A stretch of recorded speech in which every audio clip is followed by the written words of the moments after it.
स्वागत है आपका। मैं एमडी मुश्ताक अंसारी, आपका एमएस कोच। एक अच्छी शख्सियत बनने के 25 तरीकों में से आज हम थर्ड स्टेप पे तीसरे तरीके के बारे में हम जानेंगे, जहाँ पे हम ये जान पाएंगे कि कैसे हम सबकी जीत के बारे में सोचें। और यही हमारा तीसरा स्टेप है, थिंक विन विन, सबकी जीत के बारे में सोचें। और ये समझने के लिए हमें कहानी के थ्रू जाना होगा, जहाँ पे हम जान पाएंगे कि कैसे हम सबकी जीत के बारे में सोच सकते हैं। तो आइए शुरू करते हैं। एक आदमी के मरने के बाद सेंट पीटर ने उससे पूछा कि तुम स्वर्ग में जाना चाहोगे या नर्क में। उस आदमी ने पूछा कि फैसला करने से पहले क्या मैं दोनों जगहों को देख सकता हूँ। सेंट पीटर पहले उसे नर्क में ले गया। वहाँ उसने एक बहुत बड़ा हॉल देखा, जिसमें एक बड़ी मेज पर तरह तरह की खाने की चीज़ें रखी थी। उसने पीले और उदास चेहरे वाले लोगों की कतारें भी देखी।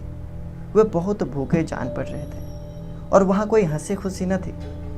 उसने एक और बात पर गौर किया कि उनके हाथ में 4 फुट लंबे कांटे और छुरियां बंधी थी, जिनसे वो मेज के नीचे पर पड़े खाने को खाने की कोशिश कर रहे थे, मगर वो खा नहीं पा रहे थे। फिर वो आदमी स्वर्ग देखने गया। वहाँ भी एक बड़े हॉल में एक बड़ी मेज पर ढेर सारा खाना लगा था। उसने मेज के दोनों तरफ लोगों की लंबी कतारें देखी, जिनके हाथ में 4 फुट लंबी छुरी और कांटे बंधे हुए थे। ये लोग खाना लेकर मेज की दूसरी तरफ से एक दूसरे को खाना खिला रहे थे, जिसका नतीजा था खुशहाली, समृद्धि, आनंद और संतुष्टि। वे लोग सिर्फ अपने बारे में ही नहीं सोच रहे थे, बल्कि सबकी जीत के बारे में सोच रहे थे। यही बात हमारे जीवन पर भी लागू होती है। जब हम अपने ग्राहकों, अपने परिवार, अपने मालिक, अपने कर्मचारियों की सेवा करते हैं, तो हमें जीत खुद ब खुद मिल जाती है। जहां तक था हमारा तीसरा कदम, जहां पे हमने एक कहानी के थ्रू समझा कि हम कैसे दूसरे के बारे में और कैसे सबके जीत के बारे में सोच सकते हैं। कहानी में था कि एक इंसान मर जाता है तो उससे पूछा जाता है कि तुम स्वर्ग में जाना चाहोगे या नर्क में। फिर वो आग्रह करता है कि सर, मैं जाने से पहले क्या दोनों जगह देख सकता हूँ। तो उसको पहले नर्क में ले गया। नर्क में ले जाने के बाद देखा कि एक बहुत बड़ा मेज है। मेज पे बहुत सारा खाना रखा हुआ है और उसके हाथ में 4 फुट लंबे कांटे और छुरी बंधे हुए थे। और उस 4 फुट लंबे कांटे और छुरी से वो खुद खाने की कोशिश कर रहे थे। इसलिए वहाँ पे क्या था, नतीजा क्या था कि वहाँ पे लोग खुश नहीं थे, सब भूखे लग रहे थे।